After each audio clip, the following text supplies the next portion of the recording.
इमाम साहब, ये बकरा आपका है? जी अल्हम्दुलिल्लाह मेरा है। आपका है?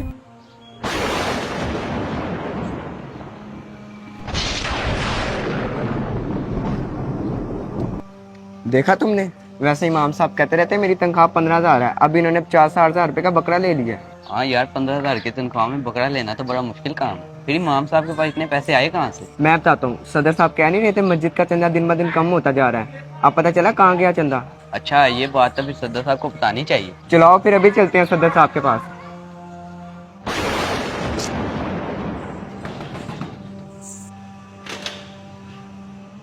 हाँ जी।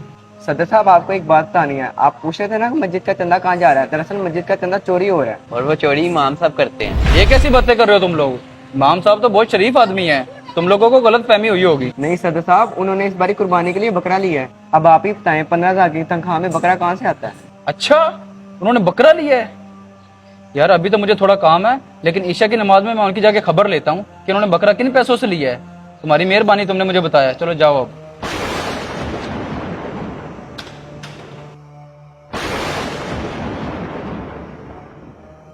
इमाम साहब, मैंने जो सुना है क्या वो सच है? आपने वाकई इस दफा ईद पे बकरा करना है? जी सदर साहब। कितने अफसोस की बात है इमाम साहब। मैं आपको क्या समझता था और आप क्या निकले। इसका मतलब जो मस्जिद का चंदा कम हो रहा है वो यहाँ इस्तेमाल हो रहा है। सदर साहब, आप मुझ पे चोरी का इल्जाम लगा रहे हैं। तो और क्या करूं? आपकी 15,000 रुपए तनख्वाह है, इस तनख्वाह में घर का खर्चा चलाना मुश्किल हो जाता है और आपने 50-60 हजार वाला बकरा ले लिया है। शर्म आनी चाहिए आपको इमाम साहब। शर्म तो आपको आनी चाहिए, जब आपको पता है कि 15,000 में किसी भी घर का खर्चा नहीं चलता, फिर भी आपने इनकी तनख्वाह 15,000 रखी हुई है। और रही बात बकरे की, तो मैं आपको बताता हूँ। इमाम साहब, आप हमारा इतना ख्याल रखते हैं, हमारे बच्चों को कुरान पाक पढ़ाते हैं, खुशी गमी में हमारे साथ होते हैं, तो इनकार ना कीजिएगा। मैं आपके लिए छोटा सा ये तोहफा लाया था, ये मेरी तरफ से आप तोहफा रखिए। भाईजान, ये तो आपकी मोहब्बत है, पर आपने ये तो अपनी कुर्बानी के लिए लिया होगा। नहीं इमाम साहब, मैं 5 बकरे लाया था, उसमें से एक आपको तोहफा दिया है। आपने एक बार भी नहीं पूछा कि इमाम साहब ये आपने बकरा कहाँ से लिया है। आपने आते इल्जाम तराशी शुरू कर दी है। यार वो इमाम मस्जिद है, आप उनसे ऐसे सवालों जवाब करें जैसे वो कोई मुलाजिम है आपके। आप इनको 15,000 देकर इन पर कोई एहसान नहीं कर रहे, बल्कि इनकी मेहरबानी के इतनी सी तनख्वाह पर भी ये मस्जिद को संभाल के बैठे हुए हैं। इधर कोई एमपी का नौकर आ जाए ना तो उसकी भी बड़ी ठाट बाट होती है, लेकिन ये तो यार मुस्तफा करीम सल्लल्लाहु अलैहि वसल्लम के नौकर हैं। आप इनसे ऐसे बात कर रहे हैं। यही लोग क़यामत वाले दिन हमारे पेशवा होंगे। शर्म आनी चाहिए हमें माज भाई।